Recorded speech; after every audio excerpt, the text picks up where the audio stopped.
Defensive coordinator Joe Woodley joining us now before the contest with Iowa Wesleyan, looking back to the St. Francis game on Saturday. Joe, I would like to know the percentages of winning when the defense scores 2 touchdowns. It's got to be pretty high. It really does, Jeff, and that was a challenge we gave to our guys at the beginning of the year. I did a little bit of research on this, and I told them our goal was to score 6 defensive touchdowns at some point throughout the course of the year. I think we're at 3 right now, so we're halfway to where we want to get. And you're right, it definitely turned around that game, especially to get the one early on, and then to start the second half, really set the tempo for the game.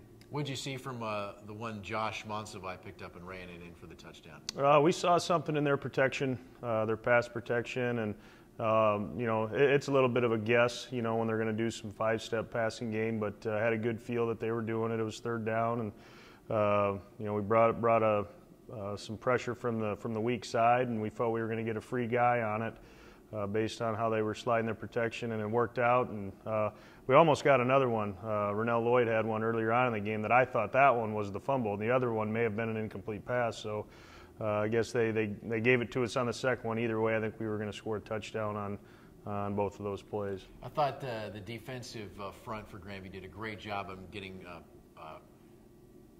penetration on E.J. White. I mean, he was running about the whole day. Yeah, I think we had him off balance a little bit, and I think what helped on that is, I think we took them out of their 5-step passing game because they felt every time they were going to, they were dropping back, we were going to get a sack, which we did the first 2 times they did it. And so I think it limited them to what they wanted to do, so they started doing some sprint out stuff, and our guys responded very well to the sprint out pass. We were in his face, like you said, Jeff, and we just kept him off balance all day. We threw a couple different coverages at him, intercepted him.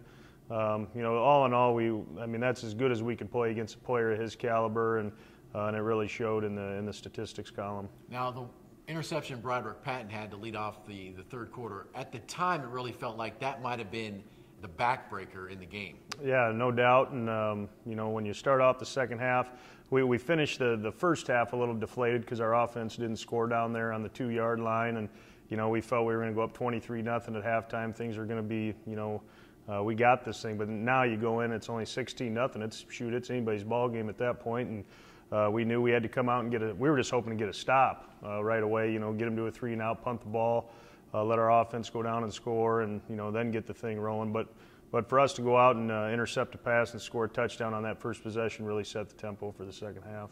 Individually speaking, Dudley Bickham, Jason Gladfelder, Higgins, your top tacklers. Yeah, yep, Jeff, and they're, we're very fortunate to have those 3, and they're playmakers, and the Gladfelder hasn't been healthy all year.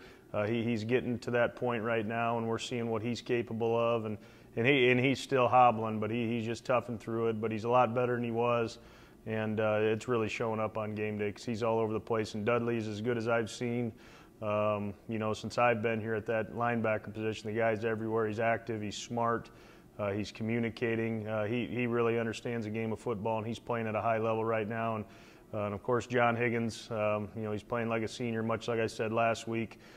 He's playing every snap like it's his last, and it's really showing up. I'm real proud of John right now. How about Shane Pudens? I think Shane had one of his better games. No question, Jeff. He's another kid. He's an Iowa kid. Guys, we want to recruit the state of Iowa and get kids like Shane Pudens, tough guys, overachievers. He's not probably not the most talented guy. He's not a bad athlete by any means because he's pretty good at everything.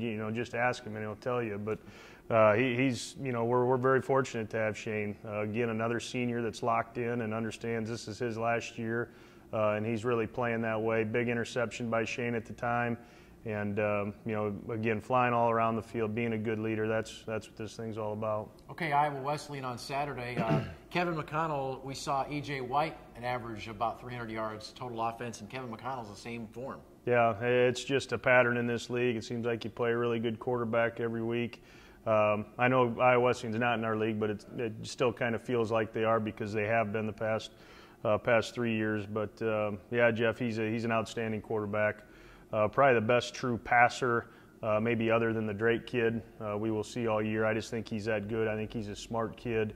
He really understands the quarterback position, and his numbers don't lie. He's he's been doing that ever since he's been there, and we definitely got our hands full because this kid's good. They got good skill around him, guys that can catch the ball and run, and so they've got our full attention. Our kids should be excited to play. It's our last home game of the regular season, and we got some seniors that might be playing their last game here at this stadium, so hopefully it's special to everybody involved. Okay, Joe, you got 3 touchdowns left on the defense. I'm going to hold it to it the last 2 games. Oh, sounds good. I'd take it. Hopefully we can get to that point. All right, defensive coordinator Joe Woodley.